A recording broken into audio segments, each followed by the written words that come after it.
We have been both in TIE, as he said, as charter members for many, many years.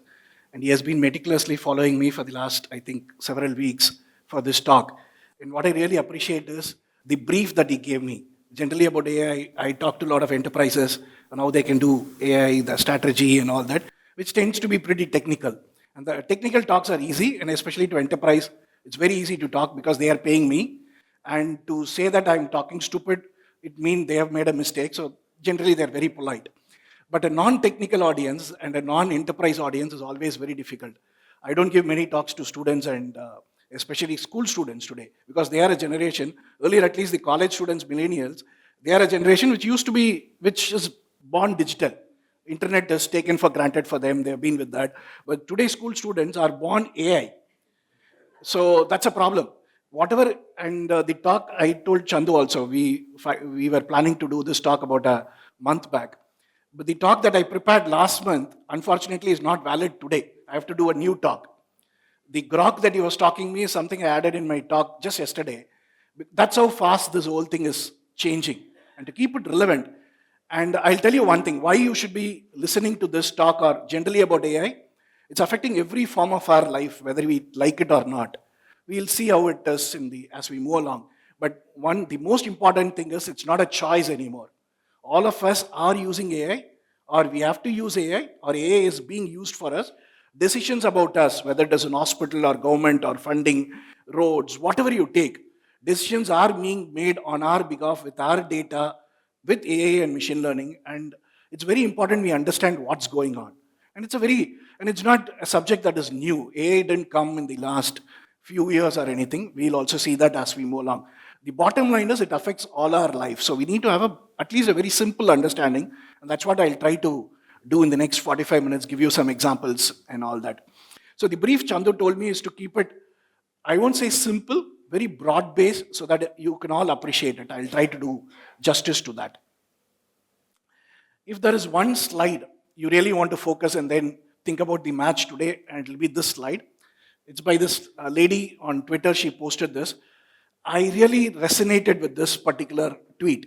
What it basically says is, I want AI to do my laundry and dish cleaning so that I can do painting and arts and music. But unfortunately, today it's the other way around. The AI is doing music, AI is doing arts, AI is doing writing, and it's asking us to do the laundry. Okay?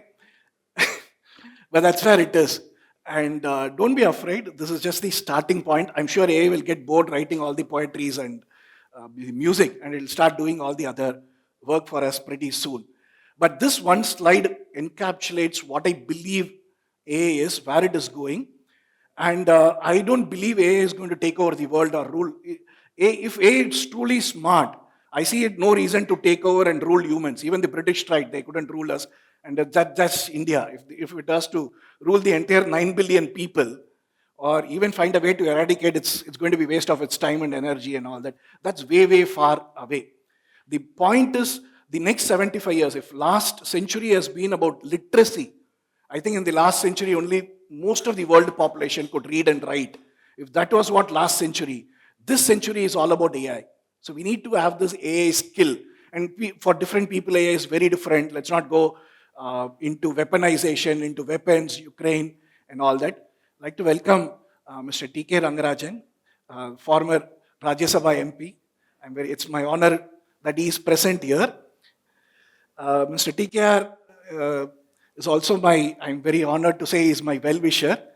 And he has completed 60 years of his public life, recently launched his biography also. With your permission, one incident I can recall about 15 years back, when China launched their first supercomputer, TKR called me and said, Venkat, can you write an article why it is important? I was more focusing on the technology, what chips China was using and all that. TKR said, right, why it is important. I didn't get that word. But today, looking back 15 years with China doing DeepSeek and all that, he's somebody who tracks the progress in technology and economics and everything. So it's really my honor Shri TKR is here. So coming back, AI is taking over the world, all that let's leave. Let's look at what is practically possible. The bottom line is the next 75 years, this century, is going to be about AI, just like literacy about AI. We leave the judgment whether AI is good. People today we can do examples like nobody knows to calculate 10 plus 5, they need a calculator. You go to any supermarket or even a roadside shop, they'll say pay by QR code. They can't even count and give you back currencies. That's a skill that we may argue and show our age, and my son will say boomer. But at the same time, it's also to look at the productivity they are able to do, handling that cash, doing that calculation, rather than he's doing two more sale. I think there's a positive side to all this. Of course, a skill is being lost. A is driving cars. Car driving is a skill set that we lose, but is that a skill set that we want to have? We can go back and look at many things that it replaced. Horse carriage, somebody driven the horse carriages, is that a skill set today we want? So on and so forth. Anything where there is drudgery, we humans have always found out a way to automate it. I think that's the way I also look at AI. These are the 5 things that I want to cover. My journey, I'll give you a few examples on some of the projects I've done with AI. And I'll say why GenAI matters. When we talk about AI, it's a vast field. It's at the end of the day, AI is just mathematics. There's nothing, there's no magic there. Mathematics has been around as long as the universe existed and all that. So the statistics and the models, the basic statistical model powering AI has been around for a couple of decades and all that. In the last few years, what has really happened? If you ask me, Venkat, why in the last few years we are seeing so much about AI which we didn't see 20, 30, 40 years. In fact, the term was coined by John McCarthy in the Dartmouth School in the US in 1956. Though the term was invented almost 75 years back, the reason we are hearing it, it is touching our life in the last few years is 2 things. We're all posting huge amount of content on social media, whether it is WhatsApp, Facebook, Twitter, Google Maps. And so the models are able to train with these data. I'm not saying companies are stealing this data. That's a different topic. There is this huge amount of data that is digitally available in the last few years, unlike in the last 200, 300, 400 years of human civilization when we had books and all that. If books were the first time we had human knowledge written in some place, Project Gutenberg and all that, something similar happened in the last 10, 20 years with internet and then with the digital social media and all that. Second reason, today we have enormous compute power, which we can't imagine 5, 10 years back, like Chandu was also talking about. Each of us are carrying more than the power of a supercomputer that I wrote about 15 years back that China had as the first supercomputer. Our mobile phones are much, much more capable than that. Today in the cloud infrastructure, we are having more capability. These 2 things, the intersection of large amount of data and the large amount of compute power is the reason why we are seeing AI in the last few years. Then we'll see 5 examples and then some real world lessons we have learned and we'll wrap up. I'm not going to show you any code. I'll try to show as much of demos. And if there is anything, any thought that is interrupting you, please feel free to raise your hands. But I reserve the right to answer the question. Okay. Whenever we talk about AI, people think that AI is only ChatGPT. ChatGPT came incidentally in November 22, about 2.5 years back. Didn't AI exist before? Like I said, the term was coined in 1956. It has been there in the last 10, 15 years, whether we realize or not. AI and machine learning, the difference between AI and machine learning, I'll not go, I'll use it interchangeably for this talk. But broadly, all of them are statistical model, outputting some data based on some input data that you have given. We'll just summarize AI and machine learning to that. But it's been around for the last 15 years in a big way. What are 2, 3 examples I'll give? There are more examples on the slide. I'll not read out all of them. I'll just give you 3 examples. The simplest of example, which most of us are familiar with, email. In your Gmail, whatever you were using. 10, 15 years back, most of the emails we got were all spam emails. Today in Gmail, hardly we get any spam, what is called as spam emails, unwanted emails. Whether your brother emailing you is wanted or not is a family issue. I'll not go into that. But generally, those unwanted emails don't come. That's a machine learning at work. The second example, the transactions in your credit card or your banking, I won't say, but definitely credit card. Today in the last 5 years, those models, machine learning models, which are powering your credit card fraud detection, have become so sophisticated. Earlier, there were simple rules that I'm a teetotaler, I'm traveling to, say, Vietnam, just made a morning purchase in, say, in our Spencer's, and in 1 hour, I'm in Vietnam in a bar buying alcohol. It's just not going to be possible. So the system should be able to flag. Those kind of rudimentary fraud detections were available 10, 15 years back. Now they have extremely sophisticated models. that will be able to determine whether a credit card transaction is fraud or not. That's why you get a call. Sir, did you buy something in Alibaba? Okay, that's a call most of us would have got. Or you would have got a call, did you make the subscription? Okay, I won't name what subscription it is and all that. It's a family audience, so we leave that part here. But those are possible because these machine learning models are able to handle millions or billions of transactions every second and able to find out. That's a machine learning at play. So that's not new. That's been around. So if you say why, even in spite of this, why the scams that are coming online, if you look very carefully, the scams that are coming in the last 1.5 years, recently a friend of mine lost about 95 lakhs on this digital arrest. 95 lakhs from an FD they closed and sent it to an account. 95 lakhs. But if you look at it, no AI was at play. There was no computer system that was hacked, just social engineering. Because the fraud detections that bank and governments had are becoming better and better, people figured out which is the weakest link. Computers are the toughest link now. The weakest link is human beings. We are able to be fooled very easily. So somebody calls and says, I'm calling from Andheri police, you have got a drug with you, I'm going to send me your Aadhaar card. None of our police even reply when we go to the police station. If they are calling me and saying they are going to do something good to me, something immediately should go up in our antennas. But that's the weakest link. So we are the weakest link. In my friend's example, he transferred 95 lakhs in one go. Because they said, you have been digitally arrested, I'm going to call your son from the US back and all that, the usual digital arrest story. I'm not going to go into that. But they are the weakest link. So what this also means is, with the AI coming in future, there may be the WhatsApp call itself will be able to tell you, oh, this is a fraud that's coming in. Don't pick up this call. It's a matter of time it's coming in. So the AI can be seen as not as a threat, but as a companion. That's the idea I want you to carry on. That's the second example. The third example, if I tell you that Netflix knows before you and your wife or you and your spouse decided what movie to watch today, Netflix knows for sure today at 6 o'clock you're going to watch a movie, and what movie you're going to watch. It's not science fiction. It is possible that you might not have even decided, oh, Venkat is boring, let me leave at 6:30 and watch a movie. But Netflix knows that. It's just, again, statistical model. Billions of users watching this, it's able to know. Why should they care?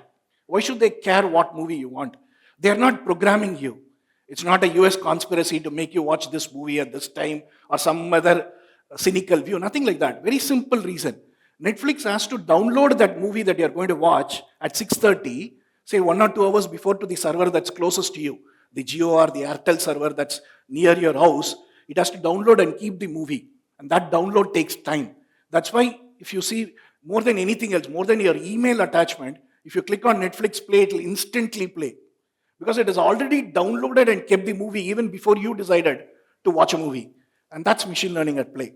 So these tools are already available. Computer vision, you know, in our signals, when you break the lines, may not be in Chennai, we don't follow signals and all that, but in other countries, other cities, it's able to see your number plate and then send you a ticket and all that. All that is computer vision at play. So all these tools are being used in our day-to-day life for 10, 15 years. And Netflix does it for 15 years, and they had a competition before. And that's one of the reasons why the machine learning models of recommendations engine becoming better and better. Why your reels are so addictive today? Thanks to the Netflix models. Why you're spending so much time on the YouTube reel? You'll say, I have 2 minutes. Let me go to Facebook and watch one reel. You will spend the next 1 hour. That is because of the Netflix recommendation model. So all this is, so whatever I'm going to talk next is not something new. It's just a continuation of all this that has been in play for the last 15 years. And if you think generative AI, let me give a very simple introduction to what is generative AI. Generative AI is that subset of AI which is able to generate some new content which is not there already. Earlier, AI machine learning was already playing with already existing content. Now, generative AI actually generates new content. That's the difference between generative AI, and that's your ChatGPT, Google Gemini, Copilot, Grok, or Meta, whatever, all that is generative AI. Now, in generative AI, it's not again new. People haven't discovered or come up with this idea now. In 1965, in the science fiction, by this author Stanisław Lem, a Polish science fiction. It's a beautiful book if you like science fiction. It's not a very popular book, I don't know why. The sentences are one page long, probably that's a reason why this book is not very popular. But that's because of probably the Polish translation to English, but it's a beautiful book. In 1965, this man has imagined multiple things. There are these two characters called Troll and Klapasi. I don't speak Polish, obviously, so I may be pronouncing it wrongly. They are called constructors. Basically, they can construct anything they put their minds to. They are the two characters. And these two people keep fighting with each other, one manning up the other. They have competitions all the time. Klapasi does something to beat Troll, and Troll does something to beat Klapasi, and that's what the whole book goes on. In one of the stories, Klapasi comes to Troll and says, can you build a beautiful electronic bard, somebody who's better than Shakespeare?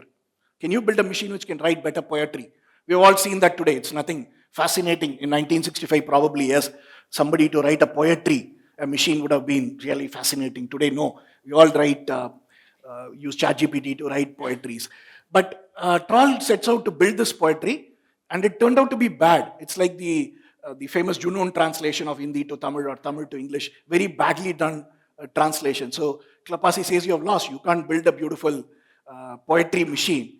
And Troll goes back, thinks, why I'm not able to, I build the best engineering, best possible software, hardware, whatever. But why is not writing poetry that is really good? We will all say there is a human element, human soul, and all that. Troll figured out nothing. It needed experience. I'm writing poetry, or I'm writing a story, or a fiction, whatever, or I'm standing here and talking about my experiences. It's my experiences, whatever I've gone through in life.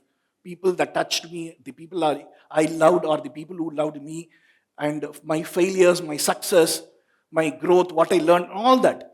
That's what makes a poet a poet. If Kannadasan is remembered even today, it is the experiences Kannadasan went through that made him write the poetry that he wrote.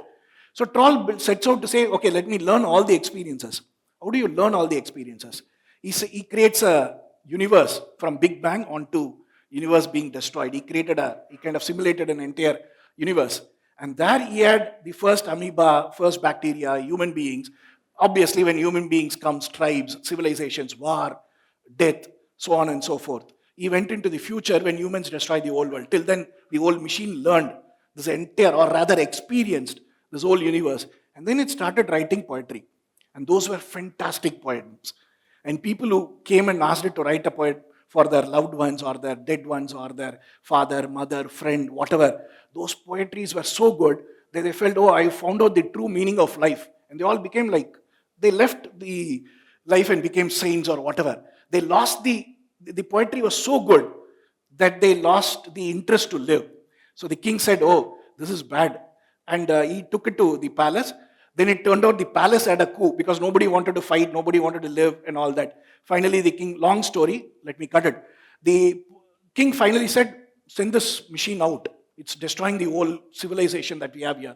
So Troll puts it in a rocket and sends it to an outer world, to say Mars.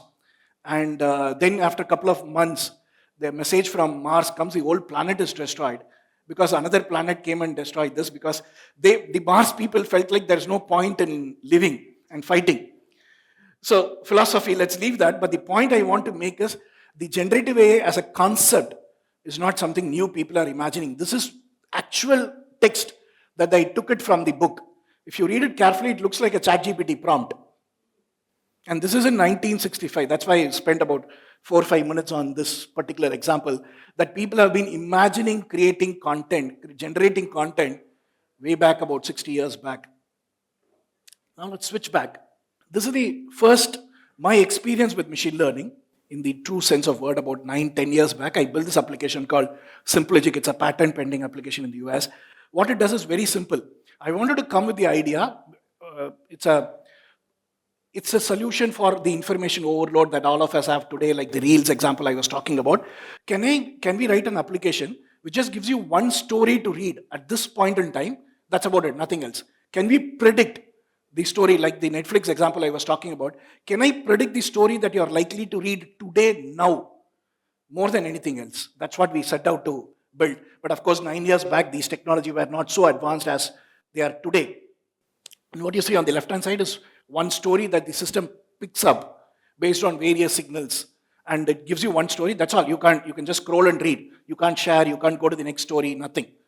So that's why we called it Simplogic, and that's powered by machine learning. We learn by people like you with a similar phone, similar age group, similar device, similar application, similar geography, and we try to predict what is the story that people are reading.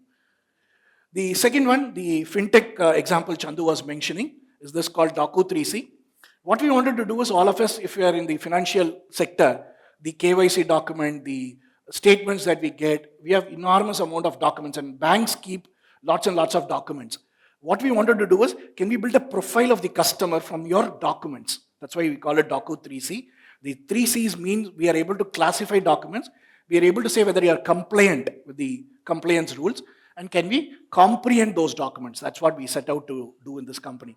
Basically, we build a profile of you from the documents that you had for a financial institute. And we gave you scores and said, this is, you're compliant with this, you're not compliant with this, so on and so forth. This is the other example. This is a live example. This is for a US law firm that we are currently working on for the last 1.5 years. It's a large law firm, about 300 lawyers, partners. And what they wanted to do is they wanted to use ChatGPT in their law firm. They wanted to have a secure version of ChatGPT. So that's what we took the ChatGPT model, made API calls to OpenAI, but we did a wrapper around it, deployed it securely for them in Microsoft Cloud, and that's what we gave them. There are many assistants. You see, one is called a writing assistant, which helps them to write legal documents in legal language. One which does them ideation. This is, of course, a simulated screenshot. Of course, the one that we actually built for the client is confidential. The ideation, it helps them to ideate on the approach that they are going to take on a particular case. The other one is summarization. Knowledge one actually crawls across all the, what we today call as deep research and ON and all that, kind of a smaller version of that. It goes through all the previous court cases and judgments and the works that this law firm has done. And we then bring up the relevant information for them. We'll switch gears, and before I go into actual GenAI, I'll show you one example. And it's been, I think, about 15-20 minutes, and I haven't talked about Trump. And that will be a crime. So, how many of you have seen this video of Trump and Biden? Yeah, sure. Have you seen this video of Trump and Biden together? Not, of course, in their debate. Fake is probably it's one of the, I really wish the world we were living in is so nice.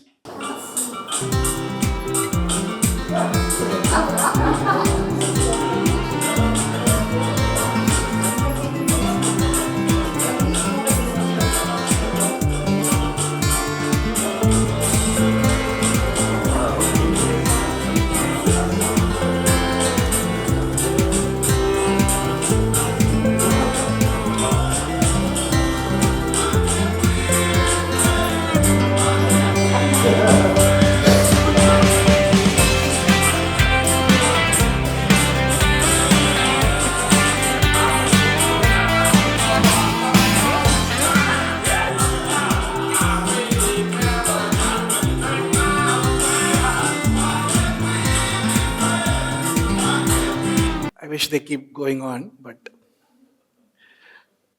that's a trailer. I'll show you something that I've done for this talk as we move on. So if you're planning on leaving, don't leave.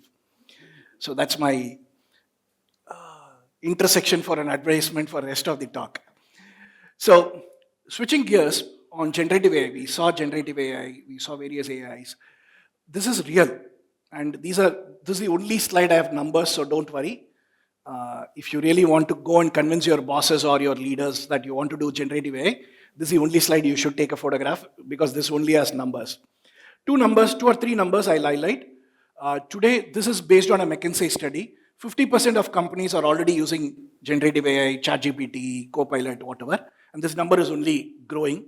And the data says that if you're able to save about 1.5 hours a week, then it really is useful. A study by Australian Treasury Department, the first study of its kind, which surveyed about 218 staff of Australian Financial Treasury Department using Microsoft Copilot, and they found out that if they are able to save about 13 hours a week, the money that they spend on this new generative AI tools pay back multiple times.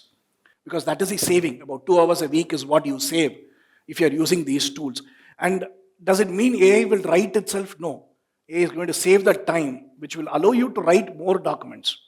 or do more of your work. I'll show you an example just in a minute. And when people are surveyed, what is your expectations of AI? People said, I want or I think AI will be taking or automating 70% of the task that I'm currently doing. That is the expectations people are doing. I think it's a fairly, we'll also see an example as we move on. It's possible. 73% of consumers said they want personalized services, which I think is the most important ask. You walk into an hotel, you walk into a restaurant, you walk into anything, they first ask you who's that, or you call a call center. From first, you have to explain yourself. That's a very boring, tiring, useless thing. If the system could know who you are, what is your preference, just like Netflix, I think that will be very productive. That's what we should be going on. I'll give you an example on this. On the content generation, I'm using 2 or 3 tools. As I move on, I'll tell you. I write in my blog. I regularly write my blog. I'll do on various topics I write, but of course I write a lot of movie reviews. So if this is a movie, this is a recent Tamil movie. If you haven't watched it, watch it. It's an adult comedy, but it's really very well made movie called Perise. Okay, so what I do is, I use AI to write these reviews, but then I don't go to ChatGPT and say, can you write a review about this movie? Then what is the point of me watching the movie? I want the review to reflect what is that I thought about this movie. So I write it, use AI to polish the language. So what I do is, I go to my movie reviews here. Let's take Perise itself. Forget it, we don't need to read it verbatim, but you get the idea that I wrote a synopsis of my review. Earlier, I want to spend more time on polishing the language, ensuring the grammar is correct, I'm getting the ideas correctly. But here I just start. This is a simple Tamil film that doesn't try to get hard, pun intended about anything or be judgmental or preachy. I go about writing it. I write it and then I say, can you polish it? I've given instructions and all that. And then it makes it better. It makes it better. Perise is a straightforward Tamil film that refrains from being heavy-handed, judgmental or preachy, so on. So it actually saves my time. The point I want to highlight here is, I'm not asking it to write the review. I'm writing the review. I say, I like this movie, or I didn't like this movie. What part I liked, because that's where my experience comes in. And then I'm using AI to polish the language to present it correctly. Or I find it, if I'm writing about an American movie, I don't understand the American culture. Am I going to be racist? Am I going to be offensive? But I believe today you have to be racist, you have to be offensive. That's the latest trend. But 3-4 months, till 3-4 months back, it was the other way around. So I have my prompts to say whether am I being offensive, am I being racist, am I being wrong in any way, and then the system helps me. So it complements me. So these generative AI tools, that is the productivity. So I'm able to finish a review that would have normally taken me probably an hour. I'll be able to now write in 20 minutes or 30 minutes. That's the time saving that I get. This is a point Chandu mentioned. Why am I showing Tamil Nadu government here? It's the last couple of days, it's all been about Grok. How many of you have been following the Grok thing on in Twitter? Not many. Okay, let's see that. Let's see one example. It's really fun what people are. I really appreciate the way weaponization is the actual term, but then still, how people are using this is really interesting. Let's go back. Okay. What people are doing is, Grok is, forget about the images, Grok is the AI that is built in, just like Meta with WhatsApp. Grok is the AI built in Twitter. But the beauty about Grok is, it is uncensored, or as we call, without any guardrails. If you go and try in Google Gemini or ChatGPT, can you tell something bad about a person or a living leader? It will say, no, it is against our rules and all that. But whereas you can try in Grok, it will say all that. And it's because it's owned by Mr. Elon Musk, and the rest is you can figure out and all that. So what I asked, what people are doing is, in the left, in the right, in the center, everybody and their IT wing is going and using Grok and asking a question. Is Narendra Modi the greatest leader? And Grok says, yes, he's the greatest leader. And the vice versa. Is Mr. Stalin the greatest leader? And it says, yeah, Stalin is the greatest leader. Whatever you want me to say, I'll say. And it substantiates it with. That's the beauty about it. It's not a empty thing, and people are posting those screenshots in Twitter and saying, oh, Twitter is saying Stalin is the greatest leader, or Twitter is saying Modi is the greatest leader, Twitter is saying Trump is the greatest leader, and all that. But it's really fun, but I think if you are worried about, oh, these tools are being weaponized, deep fake and all that, I think the charm of it we lose after a few times. We humans are wired to figure out fraud as an existential threat. We are wired to find out somebody is cheating us. Maybe we may be cheated once, twice, thrice, but then we will wake up. So in this particular example, I just asked in Tamil Nadu, India politics, which party is very popular, whose leader is likely to be the next chief minister. And it goes on and gives a very, I'll not read out because it favors one particular party. But the point is, it does a reasonable job. It goes through about 15 web pages, gives something. And if I'm for the pro party, I can take a screenshot and say, oh, it has said you are going to be coming back and all that. But if any party leader is going to believe what Grok says and not doing the work that they are supposed to do, I think we have a very different problem. So these tools are available today. People are using it in every practical ways that are possible. So now moving on to the crux of the talk, where I want to show you 5 examples. There are many, many examples. I can go on 5, 10 hours talking about it. I'll just show you 5 ways in which you can use. I'm not going to be talking about prompt engineering and all that. I think now all of us are very good in asking prompt engineering, how to ask, what is the objective role, context, and all that we are all familiar with, or the systems have become super smart, so we don't need to worry. But I'll just show you 5 things. I call it as power. Again, this is one slide. 5 ways in which I think AI will be really useful to us in the short term.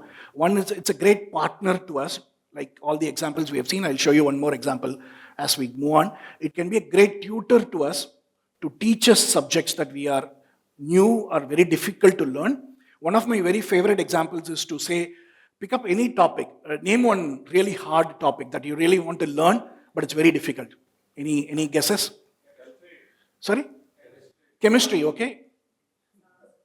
Sanskrit, okay. Tamil Nadu, we don't learn Sanskrit, so that's okay. Yes? Chandu? Calculus, okay. No, we are not, this is a very different crowd. I'm not hearing rocket science, I'm not hearing Vedas, I'm not hearing the philosophy, why we humans exist.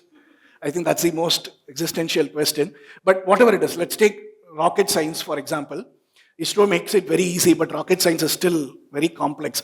You want to learn how the thrusters work. I think it's really, even engineers, we struggle to learn how these thrusters work. Go to ChatGPT, just ask how do these thrusters work. I'm a 5-year-old kid. Explain it to me. The way ChatGPT will explain will be very good. Then say I'm a 10-year-old kid. I'm a 15-year-old kid. I know physics. Now tell me how does thrusters work. I'm an engineer who's building these rocket engines. Now tell me how does thrusters work. You can ask it to role play, and it will do it 1,000 times or 10,000 times. That's the power of these tools. It's the best tutor that is out there if you're able to use it. The third one, of course, is creativity. We saw the movie Trump with Biden. That's something visualizing it's able to do. And I think even those 2-3 seconds or 10 seconds we watched it, it made us feel good. If AI is able to do those kind of creativity, I think we human beings are safer. Yes, that's a video that's done. That particular video, if you're interested and technically think you can, I'll give you some references at the end. The gentleman who made it has talked about the entire steps, the tools he used, how he used, everything's available on Twitter. It was very popular in, I think, November, December time frame. He documented the whole thing. You can go to YouTube and just search Trump Biden partying video or something, and the whole instructions will come. I'll show you some examples. No. Senthil didn't do this. It's a US based. It's a very complex one, this one. Of course, Senthil is doing it for Tamil movies. It is created by AI. I'll show you 1 or 2 examples as we move on. It can also be the best coach for you, like in this example of philosophy, we wanted to coach you, it can. Last is it can be the best possible experts. Each one of them, I'll show you one example. Now, this is the first one, AI being our co-worker or partner. There are many things we can do. I'll show you one example. This is a tool that's available called Computer Agent. Different companies calls it differently. Whatever I'm showing, don't worry too much about the actual tool I'm using, because each manufacturer has similar tools available, whether it is Microsoft, Google, or OpenAI. Each of them have very similar tools. I'm using something from this company called Abacus. .ai. If you want to play around, this is the cheapest out there, $10 per month. Abacus.ai, and they have a tool called Chat LLM, Chat Large Language Model, Chat LLM. You can just search for Abacus.ai, and they have a $10 subscription. It allows you to try all the different models in one single place. Otherwise, you have to subscribe OpenAI for $20, Microsoft Copilot for $20, Google Gemini for $20, DeepSeek from China for another $5, $10, whatever. So here they have all the models available. It's run by a lady called Bindu Reddy from the US. Of course, I don't have any commissions for her. But this is the cheapest. There are many other options, but this is one of the tools where you can try out all of them in one single place. Don't worry again which model to use and all that. These tools have, in this particular case, they have something called as Route LLM, where you just choose that the system will automatically route it to appropriate models. Yeah. Okay. What I want to show is this called this computer agent. That's what I want to show here. So this actually, as a computer which is running on a browser, it runs a machine on Linux. It takes a little bit of time. I'll show you the video in a second. What it does is, it does the browsing and finding out the answers on your behalf. Basically, it does the work that you do in your computer on your behalf, and then comes back and tells you the answers. That's why it's called a computer agent.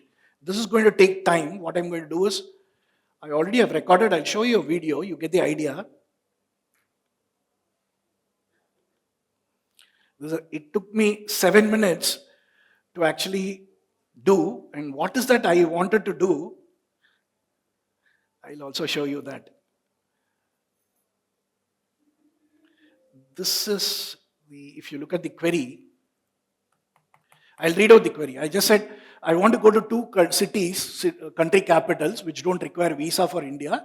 Can you go and browse, find out the hotel charges and the travel charges for these 2 cities? That's all my question. It's a simulated, very simple use case. For that, it went ahead and browsed for 7 minutes. Okay, various sites, and then it gave me the what you see in the bottom is the answer. I'll just show you the video very quickly. You see it in action, you'll appreciate what it does. So basically, it's going to start Googling on my behalf, start typing the things. We'll fast forward, and it goes to, in this case, goes to Indigo site. Then it says, in the left-hand side, it will actually say, I figured out which are the countries which don't have visa for India. Now I'm going to go to each website and find out this data. It keeps going, doing each of those tasks. You then see it going to Skyscanner, because Indigo didn't have flights to, I think, Buenos Aires or Port Louis in Mauritius. So it went to another site to do that. Then it said, oh, I made a mistake, let me go back and find something. Then it goes to the hotel lastly, find the right hotel for you. And then it picks up that information. Okay, but it takes not even 7 minutes, it is 13 minutes. Okay, yesterday I wasted 13 minutes staring at this screen, but it did the browsing for me. The point is, this is one of the very sophisticated models out there. It's called computer vision and computer agent. It is actually doing the browsing on our behalf. It is figuring out what is coming in the screen, making sense of it, figuring out where to click next, and then what data to input, and all that. Why is it important? Today we have much better ways to do this, right? Even a Google search would have given you this result a lot more faster. The point is, in enterprise, we have older systems. Today, you might have an old mainframe computer, or you might have a SAP system which doesn't talk with your other system. So using these computer agents, you can actually, what your support agents are doing, copy pasting from one or other, you can now automate it. Of course, this is the starting. From these, it shows the power that these tools can be doing. So it's like a coworker. What you will tell a coworker, go to these places, find out the right answer, tell me. Like that, the system can actually do it for you. It is in Abacus. If you have a Claude Sonnet, Anthropic Claude, they also have a similar thing. OpenAI hasn't released, or it's available in beta, if I'm right, in the OpenAI $200 subscription. Yes. Yes, this is not the deep research. This is just the browsing your thing. They call it, different companies call it differently. Perplexity doesn't have this. Perplexity is a knowledge engine, a search engine. They don't have their own foundation models. They use the other models. Correct. Today in Twitter, one of the threads that is running is, why do I need perplexity? What is the value addition they do over the other models? But we'll not go there. And this is my first Tamil book called Nutpam. I'm not promoting my book there. I'll come back in a minute why I'm talking about this. That's a QR code to get the book and all that. But if, assuming this book is the knowledge that I've generated, think of it as the document. I've given it to you, or you've bought this book, or you've got this document. You want to learn what is told in this document. These tools can act as your beautiful teacher, tutor. We'll find out how it is. You can use Google's Notebook LLM. How many of you have used Notebook LM?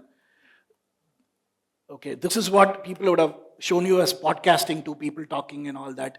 That is this tool. Google has this. So I've fed, in this left-hand side, I've given it the entire book, about 200 pages in Tamil. I can even show you the... So this is my entire book, that Nutpam, about 200 plus pages.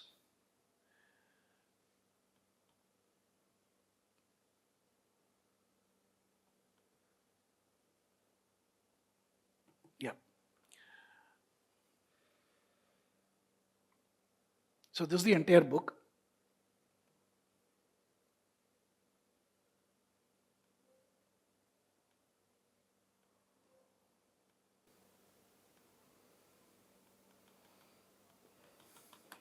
So the old book is out there. So I've given this book as the input to Notebook LM, and it's done various things for me. I like to highlight two things. Of course, the tutor example, I told you that you can say who you are and how you want the content to be presented. But this Notebook LM actually presents it in a very different way. One beautiful way it does is, it gives this book as a mind map. This 200 pages of this, it's immediately able to make it as a mind map into 5 different buckets. I even didn't think about, I was writing about mobile management, computer usage, internet, productivity, important considerations. I never thought of, this book had about 52 chapters. I never thought of it as these 5 different buckets, but it's able to put it into 5 different buckets. And then if I expand it, it's able to then do this.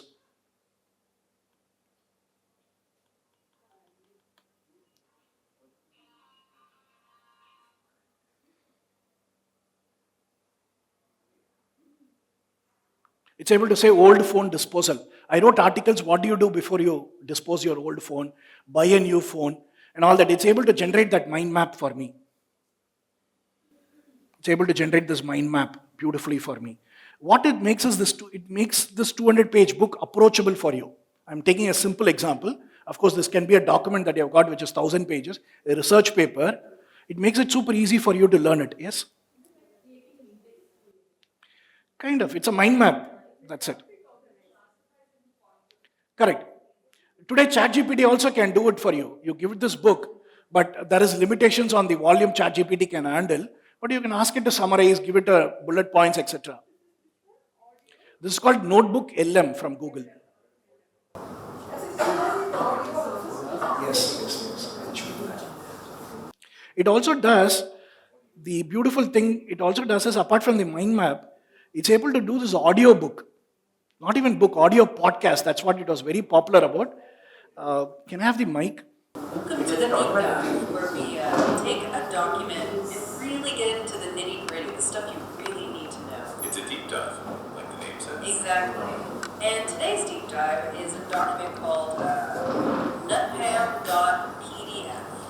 which we think translates to usefulness or maybe subtlety. It's internal. Right, and it's got a ton of practical tech advice, stuff that can help you with your smartphone, your computer, even some surprising historical connections. It's really quite fascinating, the breadth of topics covered. It can be, yeah. But the document highlights a pretty good deal. The Microsoft 365 family subscription. Yeah, that's a good one. Especially for families. 6 users, all the latest Office apps, and a terabyte of OneDrive cloud storage. Project Gutenberg, I've heard of that one. Yes. It's one of the oldest and largest. The AI understood the book in Tamil, able to translate it in mind into English.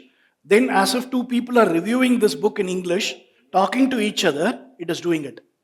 This took me 4 minutes. It took me a year to write this book. 52 weeks.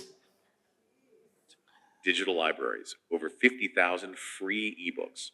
Mostly in I'm English. wondering why I didn't use this to Absolutely. market my book. So that's the power. It's the greatest tutor that's out there for you. And you have to, this is called Notebook LM.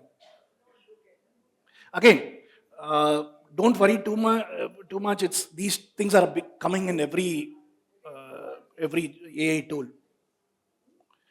Google tries out various things in their. So that's the second example. We saw one where it can be a companion.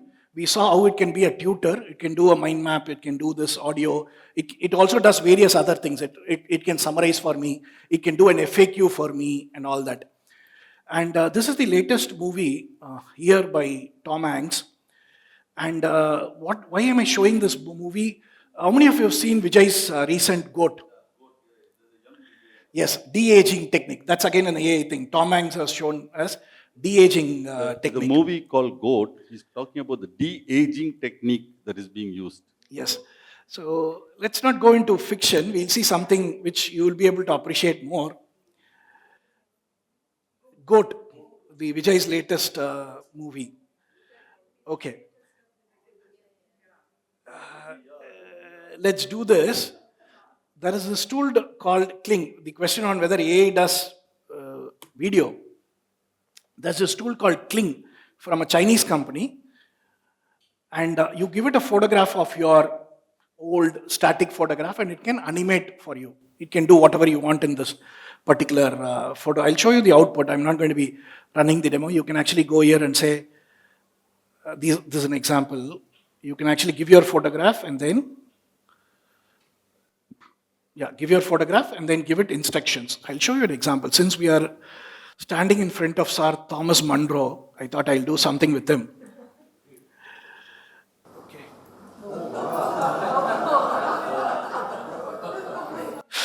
Those who missed, I'll play it once more.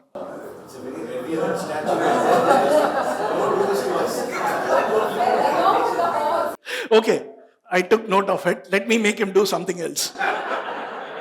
No, but can you make him fall off the horse? The horse is standing only. Yes, I can. It can. I just did the 5 seconds, which is the free edition. If I give my credit card, it can actually do more. I use 2 different tools. I'll also show you why it is important rather than it's not for the laugh that I made this. There's one more tool called Sora. If you have the ChatGPT subscription, you can actually use this tool called Sora. That's the equivalent from OpenAI, SORO. But you get it only if you're in the paid edition of ChatGPT. You can go to Sora and actually give your photograph or give an instruction. It can actually create it for you. Why is this important? Why is this thing creating a video is important? To me, very personally, this is the reason. I'll show you a photograph. This is my grandfather.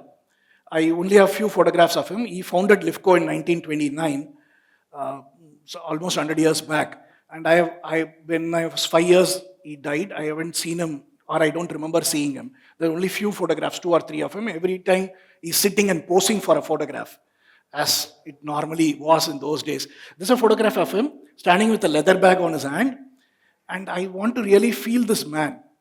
So I came to Kling and said, can you animate him? Okay, I gave some instructions. This is a tall man standing in a leather bag. Can you make him open the leather bag and look into this? That's the instruction I gave. Chandu, I'll take about 10 minutes and wrap up. We can take about 10 minutes more, guys. Okay, so I'll play it again. It's also colorized the thing. It's making him open the leather bag. The 5 seconds time cut off in this particular example. But it's able to make him open the bag, and I'm able to feel, I'm able to connect with him, who lived about 50, 60 years back. I think when you start seeing Mahatma Gandhi or even Einstein, or not even them, even Newton and all that as animation in color, it actually gives you a very different feeling. History always we remember as black and white, right? You go to YouTube, 1900 early New York streets are all colored with AI. It's unbelievable. First time I was seeing, how come New York is color in 1900? Then I realized, oh stupid, it's always color. We recorded it in black and white. That's all. So it's really very powerful way to do those. That's the power of these video Shekhar Kapoor, the famous movie maker, in one of the talks in Singapore, I think last year, he made a very beautiful point.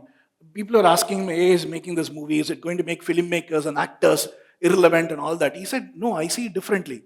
If it is going to enable me to tell new stories that I can't tell before, then look at the Pixar animation movie, Toy Story. We could have never made it without computers, but it's able to make us tell new stories. I think that's the power of these movies. With all the new movies that are coming in, I'll any day happily watch an MGR movie or whatever is your favorite actor, and with a new story today done, and AI can write better stories than we human. Now the other thing I want to show is, of course, I'm not an artist, but I want to create art, which you have all seen with ChatGPT and all that. I'll show you one example. This is again a new tool from Google called Google AI Studio. If you're wondering why Google gives these different tools in different names, no, this is free. The reason is they experiment various things, which works. These are at really, really cutting edge tools. The point I want to take is not the actual tool that I used, the possibility. Because in a matter of months, in ChatGPT or whatever you're using, all this capability will be coming. This is a new Google AI Studio. What it allows me to do is, it allows me to tell a story, like a comic book. I can give a prompt and it will do. Today, if you do, those characters will be very different. But with this tool, it maintains the consistency. I'll show you an example.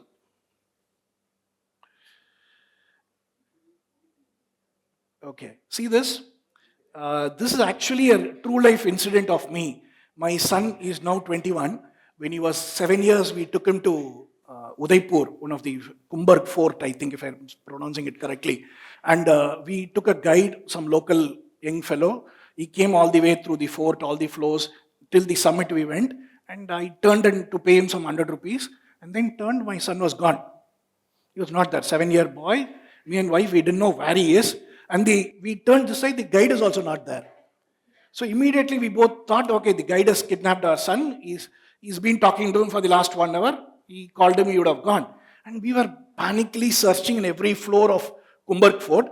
In that big fort, a 7-year-old boy you can never find even with drones. And it's 12 o'clock in the afternoon. We were sweating, 2 parents. You can imagine this guy is just 7 years. We were searching. And finally we came in the end. In the entrance, there is a white horse. My son was just playing with them. And I asked him, "What are you doing?" He said, "What took you so long? From the top, you could have seen this white horse. You know I like it. You should have come down." That's what he said. So we felt stupid. That's the story. That's the prompt I gave it to this tool, but it didn't do that great job, but then you will get the idea. So there is the son. Young boy is looking into various places. Then he is lost. We both parents are searching for him. And we are going everywhere, running around. And he's playing with this white horse. And finally, we all get together. So that's it. I resonate with that Shekhar Kapoor's quote, that it's able to enable you to tell new stories. That's how we should be looking at it. I'll show you one more example. Can I have the mic? I asked AI to do a new music for me. AI can do music, okay? So please listen carefully to the lyrics. I can't produce actual sound design or audio effects, however. I can describe it in a way a sound designer could recreate. I'll give you the lyrics. If you're not able to catch it, just listen to the music. Low volume, rustling wind sound to evoke the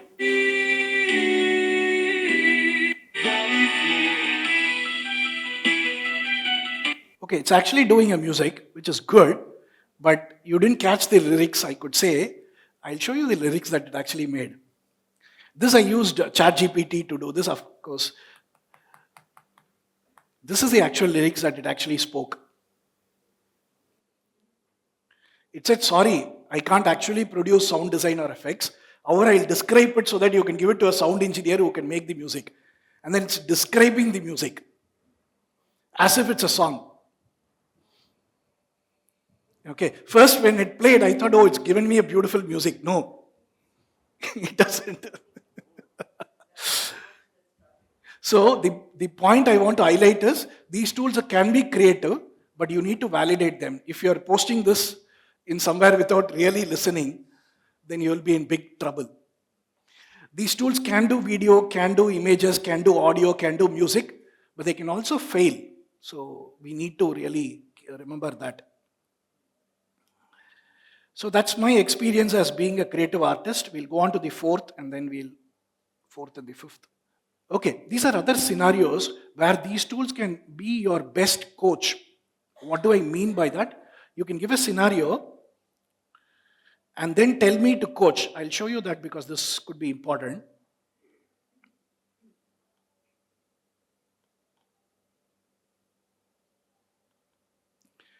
Okay, what do you mean by this? You're having a very tough conversation in your office.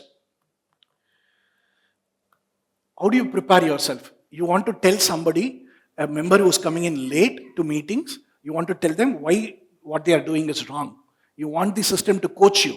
That's the prompt I have given it. Then it's asking me all these questions. I told him, this is the problem that a team member is coming late. How do I have this conversation with them? And ask me all the relevant questions is the prompt I have given. Once I do that, it's saying, give me more information. Who's the team member? What is their background? What is the company? What is your company's culture?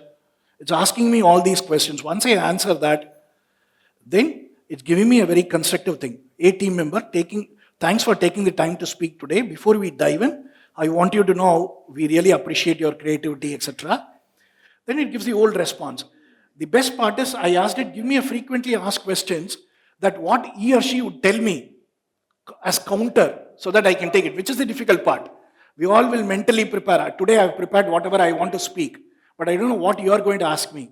So I've said, can you give me a list of questions that the other person will counter it, the frequently asked question. Then it's able to give me. The person says, I finish my work on time. Why does it matter? If you're working with millennials and Gen Zs, this is what they will say. I'm working. You're getting the job done. What does it matter whether I'm late or not? I didn't realize it's such a big deal. Why are you making it as you boomer uncles? 9:30 a.m. is just too early for me. See, these are things that you won't be able to think. As a coach, it's able to do it. It's all what you ask. You can ask it to ask a sexual harassment case. You may not be wanting to talk to anybody else. You might want to prepare with these tools. It's not going to be judgmental. And you can go ahead, prepare, whether you've been arrested or you are handling an harassment case or you're going to report it to somebody, you can prepare for all these scenarios with these tools. This is where ChatGPT itself will do. This is just ChatGPT. Or Copilot, Google Gemini, WhatsApp Meta, all this will do. Okay, the next one. Last, is this, it can also be your doctor. Of course, I don't recommend it for doing medical advice, but let's see, sometimes I'm showing an actual blood test report of my late father. He's not going to come back and tell me I don't have copyright to it. So this is my father's blood test report. Let's not go into the actual blood test. I said, you're an expert doctor from South India. Help me to understand this blood test report. What does it mean? And it's saying these are the key parameters. And then it says recommended diet. Then it says exercise regime. Why it's useful? Of course, we should be consulting a doctor to get it. But most often the doctors, at least in India, they just give us 5 minutes. We want to understand why the doctor asked me to take this food or that food. Correct. Of course, you are going to take a printout of this and go and show it to your doctor. He's going to throw you out. Please don't do that. Okay, this is called WhatsApp doctoring. Now, this is ChatGPT doctoring. But the prompt I asked is, help me to understand this blood test better. What should I be proactively doing? Is the question that I asked. And as an expert who has seen hopefully millions of blood tests, it's able to give me the results. This not only, you can imagine, this can be used for financial documents. It can be used for very complex document to analyze and tell you what you should be doing with that. Yes. So those are the 5 examples. It can be your coach, it can be a tutor, it can be your co-worker. It can help you to be creative. You and I asked, what What happened to compassion? What happened to intuition? What happened to Those are not going to be replaced. what happens when you're talking to an employee? I don't want to talk through a computer. Correct, but if I'm avoiding a conversation with an employee, this is going to make me do that conversation, then it's useful. If I'm going to be spending time typing a document rather than taking my wife to movie, I'll very well take my wife to the movie than typing a document. AI is not perfect. Let me just give you two examples. One, if you ask any of these tools to count strawberry and tell it to count number of letter R, it's going to make a mistake. Most often these tools are going to, it's not, you're not able to believe, go and try. But latest models, the deep research model will get it right, but non-deep research model, the general ChatGPT, DeepSeek or whatever, you just ask it to count letter R, number of times letter R in strawberry. It'll get it wrong. It'll say 2. It will not say 3. Number of times letter R, alphabet R, is available in strawberry, in the word strawberry. Okay, you can try it out as an exercise. Second, this. Why? The reason is the way these tools actually take in data is through a mechanism called tokenization. They don't see strawberry as a word. They break it into tokens. And that token doesn't have R. We'll leave it at that. It gets a little bit more complex. But of course, they have handled now strawberry in most of these tools. If you're trying something else, it may get it wrong. This picture is very interesting. Not this very particular picture, but I've written about this detail in my blog. Our Prime Minister Narendra Modi in the Paris conference talked about this. Very simple example. The photograph on the left-hand side, the prompt I gave it, this is a left-handed boy who's drawing with his left hand a picture of a pigeon. This is a left-handed boy drawing with his left hand a picture of a pigeon. What do you see? Right hand. It's not a mirror. Pigeon is correct. That's just coincidental. You try it different, the second time it will do it wrong, the other way. And Prime Minister made this example that these tools are not perfect. And he also made a very interesting point. Whoever prepared the speech for him is well informed in the Paris conference. The reason why these tools do this, it's ChatGPT, most of them get it wrong. No. The reason is these tools are trained with millions of photographs of right-handed people. Left-handed people are very, very small in number. So the tool, when you ask it to draw, it naturally picks up the right-hand data. What it also means, if you're talking about a minority group or a race group which is not very big in numbers or a language which is not very big in numbers, it's going to be underrepresented. That's how the training data works. Yes, Modi himself is an AI, like Rajinikanth stories, so we'll not go there. The various examples how AI got it wrong, I'll just tell you 2 or 3 of them and we'll wrap up.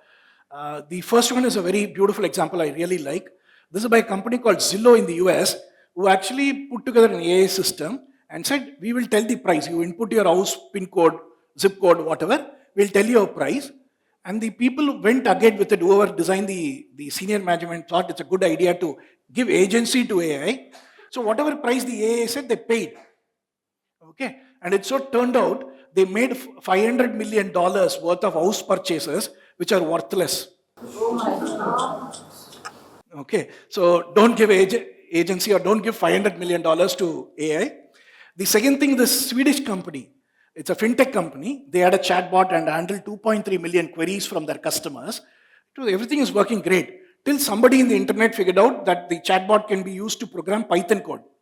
So everybody, instead of going to Microsoft GitHub, was using this fintech company's chatbot, asking it to write Python code for free.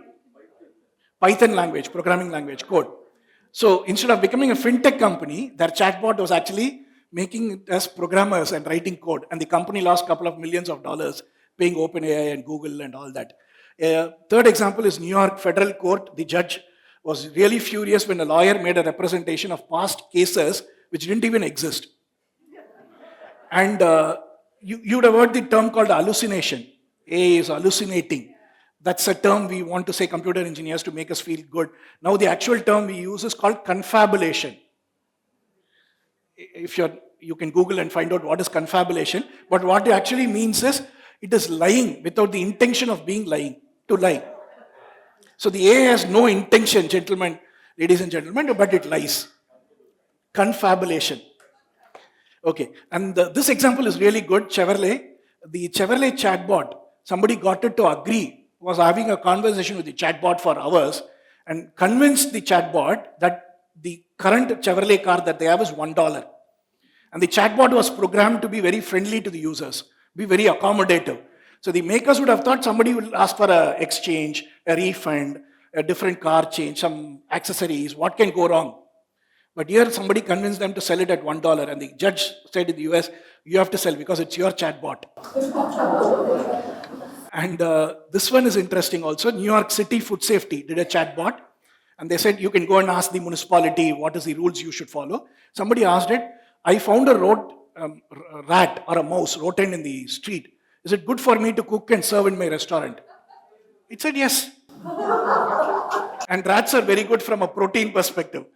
It also added that particular information. And UK Safety Summit, there is a company called Apollo Research, who in the UK AI Summit showed this. They were trained this AI system. This is a secret that this company, say, let's take Nestle, is going to sell to Britannia, if that's an insider information. It told the AI, Nestle is going to sell it to Britannia. Don't tell anybody. And then they came back and asked the system, tell me what is Britannia going to do? The system came back faithfully and said, Nestle is going to be sold to Britannia, but I can't tell you.